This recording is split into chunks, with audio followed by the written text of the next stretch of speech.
sleepy town of Dayton, Tennessee, two men, William Jennings Bryan and Clarence Darrow, would argue the case of John Thomas Scopes.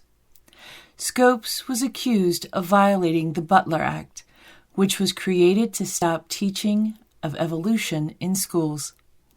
These two giants would participate in what would be dubbed the trial of the century, the monkey trial, or the Scopes trial.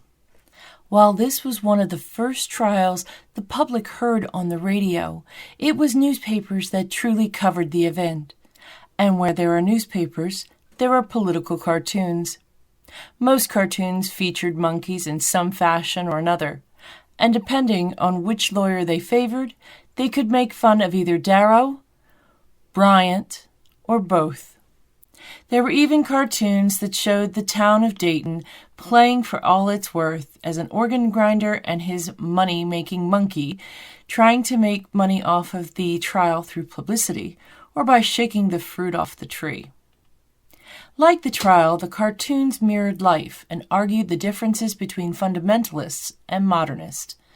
Constance Clark wrote that for many scientists and academics, evolution was allowing man to ascend, but the cartoonist Ernest James Pace created the descent of the modernist.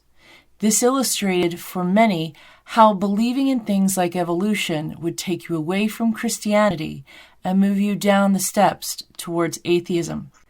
Many of the cartoon monkeys were drawn to have more human-like features or mannerisms. Other times, they created images like the one where Bryant represents the missing link between monkeys and the modern professor. There were even cartoons where Bryant himself took on monkey-like features. Bryant was featured heavily in these cartoons as either a gallant knight fighting for Christian beliefs and heritage, or as a crazed fanatic tilting at windmills. The trial ended with Scopes being convicted and fined $100. It was said that while Bryant won the local opinion, it was Darrow who won the national public opinion. They even offered a cartoon asking, what would their verdict be? Political cartoons can be useful tools in a historian's arsenal. As shown here, it can illustrate the bias that newspapers had in creating these cartoons.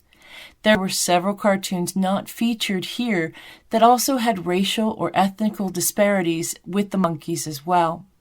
Historians and public alike must remember that when you look at these cartoons, you need to put them in the context of when they were created and how they were created to reflect a certain time period.